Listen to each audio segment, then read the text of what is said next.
Hello friends. आज हम देखेंगे स्मार्ट प्रोटीन या अल्टरनेट प्रोटीन के बारे में। रिसेंटली 2021 में ग्लोबल हंगर इंडेक्स लॉन्च हुआ था। इसमें इंडिया की रैंकिंग 101 थी आउट ऑफ 116 कंट्रीज़। सो इस रैंकिंग का जो नाम है उससे लगता है कि इंडिया में हंगर बहुत ज़्यादा है, बट एक्चुअली में ये रैंकिंग हंगर नहीं बल्कि उसके अलावा हेल्थ और न्यूट्रिशन पे भी ज़्यादा फोकस करती है। अगर ग्लोबल हंगर इंडेक्स के कंपोनेंट को देखें तो इसके 4 कंपोनेंट हैं, जिसमें एक पहला है अंडर नॉरिश्ड और अंडर 5 इन्फेंट मोर्टेलिटी, स्टंटिंग और वेस्टिंग। स्टंटिंग में एज के हिसाब से हाइट कितनी है और वेस्टिंग में हाइट के हिसाब से आपका वेट कितना है चिल्ड्रन का। ये 4 पैरामीटर जो होता है, इस 4 पैरामीटर के बेस पे ये ग्लोबल हंगर इंडेक्स जो है वो अपनी रैंकिंग देता है। इंडिया में जो मेन प्रॉब्लम है जिसकी वजह से इंडिया पीछे है, हंगर की प्रॉब्लम नहीं है। हंगर में तो हंगर से उतनी प्रॉब्लम नहीं है बल्कि हिडन हंगर की प्रॉब्लम है, जिसमें बेसिकली आपके प्रोटीन और माइक्रो न्यूट्रिएंट मतलब कि बैलेंस डाइट आपका है कि नहीं, उसकी वजह से इंडिया की रैंकिंग पीछे हो रही है। अगर एवरेज इंडियन थाली देखें सेमी अर्बन और रूरल एरियाज़ में, तो उसमें मेनली आपको रोटी, चावल और आलू के साथ कोई सब्जी आपको दिखेगी। ठीक है। और इसकी वजह से क्या होता है कि आपके थाली में प्योरली कार्बोहाइड्रेट हैं। ठीक है। इससे आपकी भूख तो मिट जाएगी उस टाइम पे, बट आपके शरीर की जो हिडन हंगर है मतलब कि जो माइक्रो न्यूट्रिएंट या प्रोटीन की रिक्वायरमेंट है वो पूरी नहीं होती है।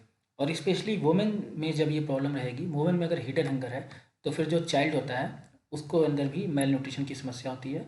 और उसी वजह से चाइल्ड को ये सारी प्रॉब्लम जो स्टंटिंग वेस्टिंग या मेल न्यूट्रिशन की जो प्रॉब्लम है वो क्रिएट होती है।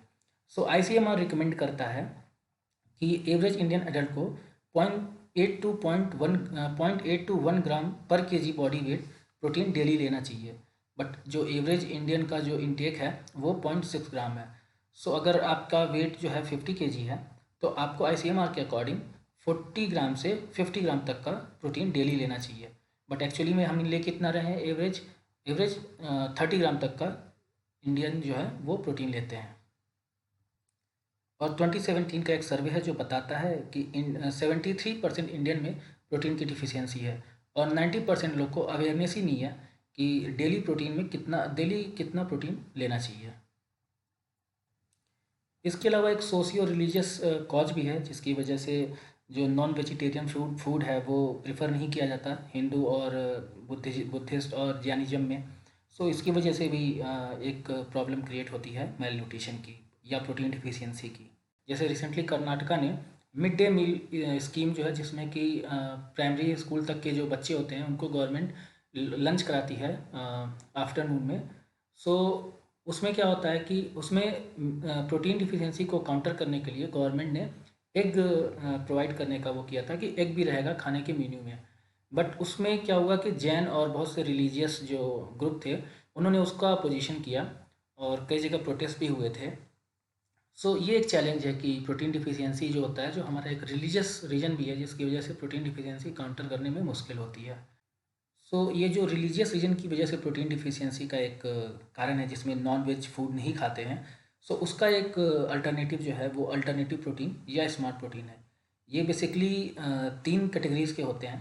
पहला कि ऐसा प्रोटीन प्रोडक्ट जो कि प्लांट बेस्ड हो, प्लांट से निकला हो, यानी कि प्लांट मिल्क जैसे सोया मिल्क हो गया या प्लांट से जो मीट बनेगा। ठीक है। उसके अलावा एक है सेकेंड टेक्नोलॉजी है फर्मेंटेशन डेराइव प्रोटीन। इसमें फर्मेंटेशन के थ्रू प्रोटीन क्रिएट करेंगे। और तीसरा है कल्टीवेटेड मीट, इसमें सेल कल्चर टेक्निक यूज होती है। सो ये तीनों जो हैं ये इमर्जिंग टेक्नोलॉजीज़ हैं। ठीक है। और फ्यूचर ऑफ द फूड बोल सकते हैं इसको।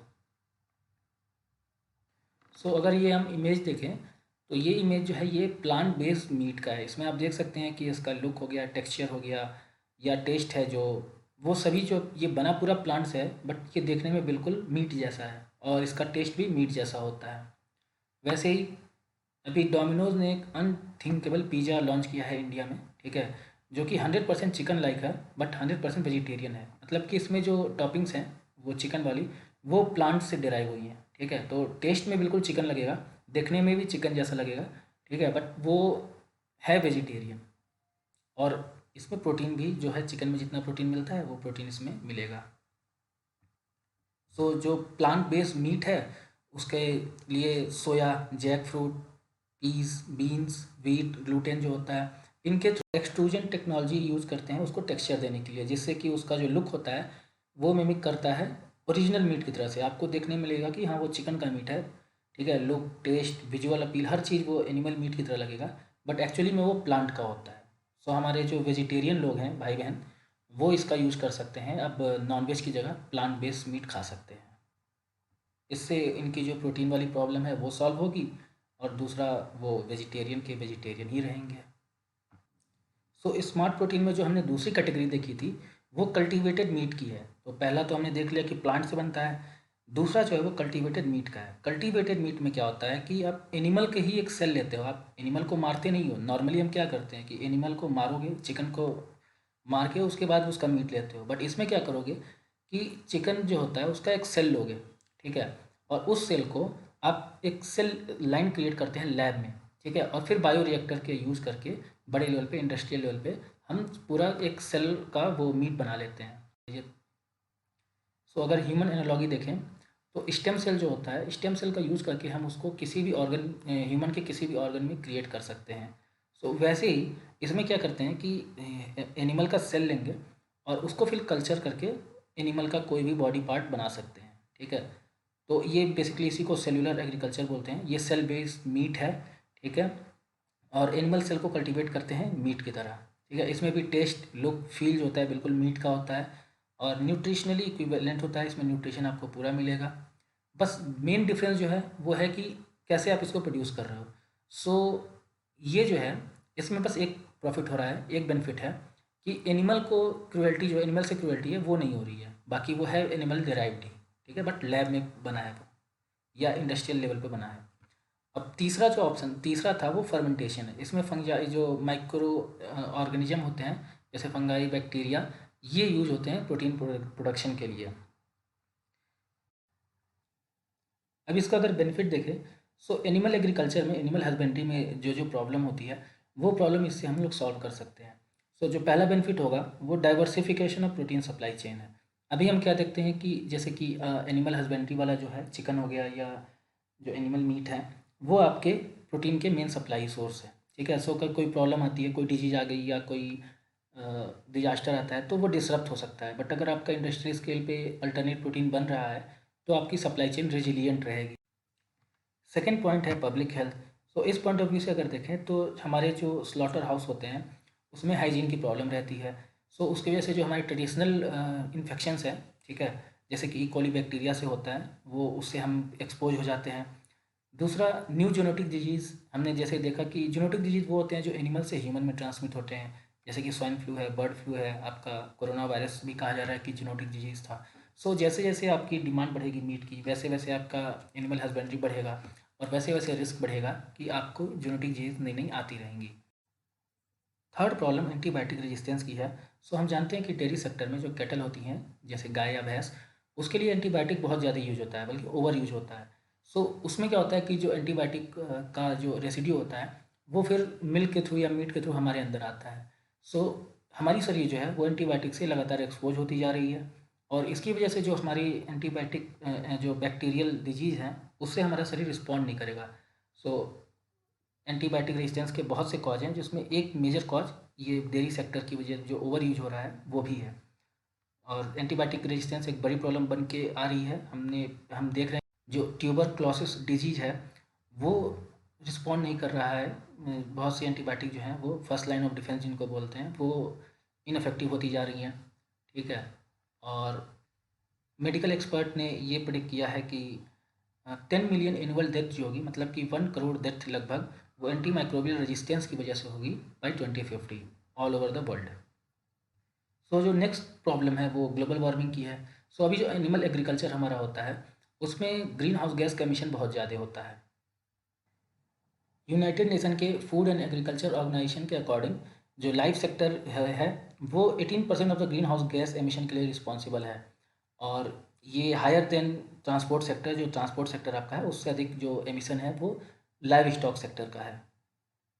और इसका जो सबसे बड़ा बेनिफिट है वो हमने पहले भी डिस्कस किया है कि ये हमें हेल्प करेगा ओवरकम करने से रिलीजियस और सोशियो कल्चर फैक्टर जो है, जो मीट के साथ अटैच्ड है, उसको हम ओवरकम कर सकते हैं। क्योंकि जो प्लांट बेस्ड मीट होगा वो आपका न्यूट्रिशन लेवल पे तो, टेस्ट पे, देखने में तो सब वैसे ही है मीट जैसा, बट वो मीट नहीं है, वो प्लांट से डेराइव है, तो वेजिटेरियन लोग को कोई प्रॉब्लम नहीं होगी। उसके अलावा कल्टीवेटेड मीट में आपको कम लैंड और वाटर की ज़रूरत पड़ती है। सो एग्रीकल्चर जो हम जानते हैं कि एनिमल हस्बेंड्री है, उसमें आपको फॉडर क्रॉप प्रोड्यूस करना पड़ता है जो कि गाय भैंस खाती हैं, ठीक है। सो इस अगर आप कल्टीवेट करते हो लैब या इंडस्ट्रियल स्केल पे बनाते हो, तो आपको 95% कम लैंड चाहिए होंगे, और पानी की भी डिमांड हम जानते हैं कि जो आप फॉडर क्रॉप प्रोड्यूस करोगे वो आपको उसको इरिगेट करना पड़ेगा। सो कल्टीवेटेड मीट में 78% कम वाटर की जरूरत पड़ती है। सो इन सब की वजह से जो आपकी ग्लोबल वार्मिंग पोटेंशियल है वो 92% तक कम हो जाती है, और एयर पोल्यूशन भी कम हो जाता है 93% तक। उसके अलावा ये जो कल्टीवेट कल्चर्ड मीट है या अल्टरनेट मीट है, इसमें बिजनेस अपॉर्चुनिटी क्रिएट हो रही है, क्योंकि ये एकदम ही नया सेक्टर आ रहा है, ये नई टेक्नोलॉजी आ रही है।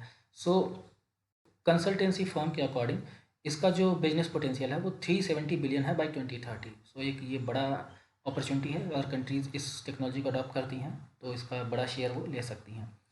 और फाइट मेल न्यूट्रिशन, तो ये हमने पहले ही देखा कि इंडिया में जो प्रॉब्लम है मेल न्यूट्रिशन की, स्टंटिंग की और मेल न्यूट्रिशन की, उसको हम फाइट कर सकते हैं। प्रोटीन डिफिशियंसी की प्रॉब्लम को काउंटर किया जा सकता है। सो चैलेंजेस क्या क्या है इस टेक्नोलॉजी की वजह के साथ? तो चैलेंजेस में आपकी सबसे पहला पॉइंट है अफोर्डेबिलिटी, कि उसका जो प्राइस होता है वो कॉम्पिटिटिव होना चाहिए जो ट्रेडिशनल मीट है उससे। सो इसके लिए इन्वेस्ट करना पड़ेगा, R&D में वो चल रहा है। फिर है डीलिंग विद कंज्यूमर मिस्टर्स। सो एक नॉर्मल थिंकिंग होती है कि जो लैब में कोई भी चीज़ ग्रो हो रहा है या नेचुरल कोई भी चीज़ अच्छी होती है, आर्टिफिशियल कोई भी चीज़ ख़राब होती है। सो एक मिसट्रस्ट रहेगा लोगों में, उसको डील करना एक प्रॉब्लम क्रिएट हो सकती है।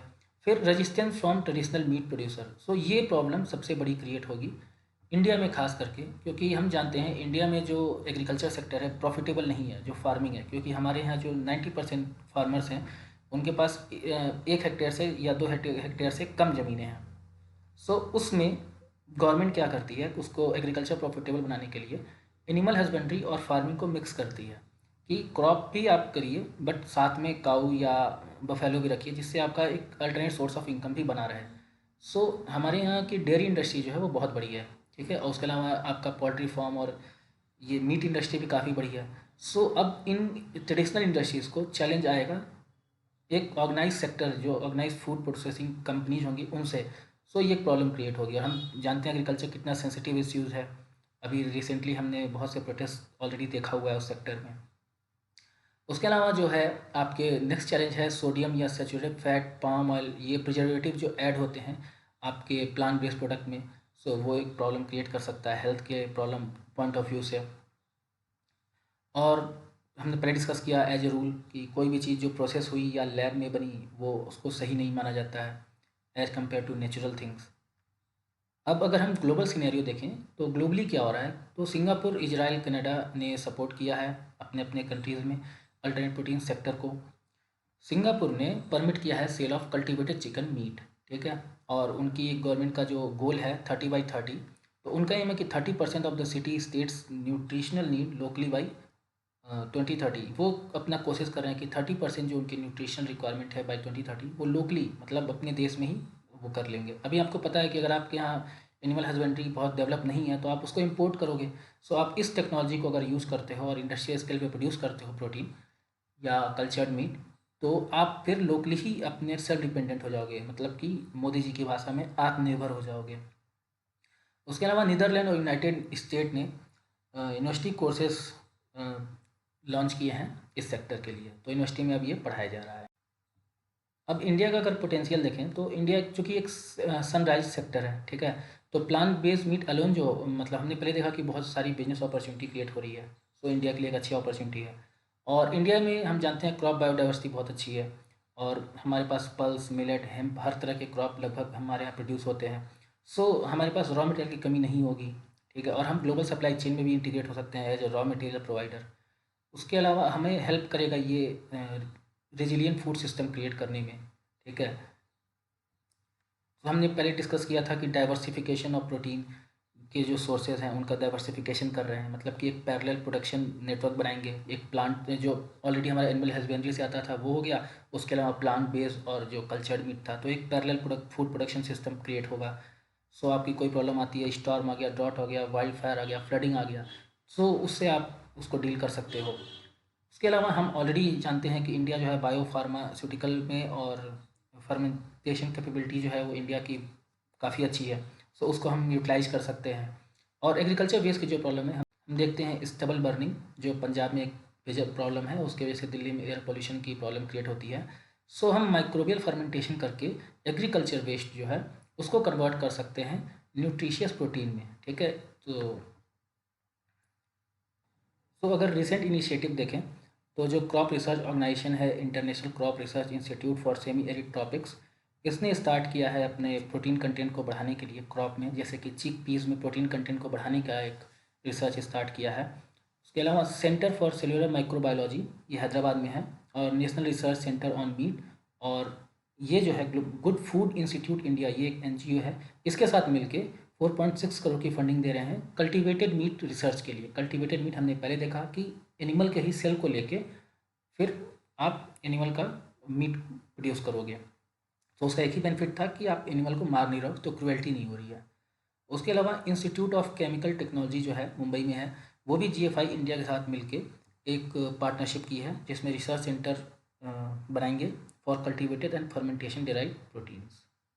सो इस टॉपिक में जो मेन इश्यूज आप अगर देख सकते हैं, तो यूपीएससी टेक्नोलॉजी का जो अफेक्ट है, एप्लीकेशन है, उसका अफेक्ट क्या हो रहा है सोशल सेक्टर पे, उस पॉइंट ऑफ व्यू से क्वेश्चन ज़्यादा पूछती है। तो सोशल पॉइंट ऑफ व्यू से इसमें आप दो कंपीटिंग चीज़ देख रहे हो। पहला तो जो हमारी हिडन हंगर की प्रॉब्लम है, जिसमें प्रोटीन डिफिशियंसी है, उसको हम काफ़ी हद तक इसमें सॉल्व कर पाएंगे, कर सकते हैं।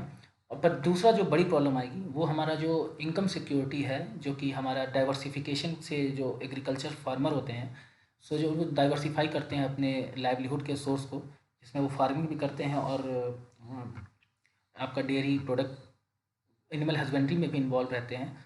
सो वहाँ पे ये प्रॉब्लम क्रिएट कर सकता है, तो उस पॉइंट ऑफ व्यू से आपको कवर करना इम्पॉर्टेंट है। Thank you.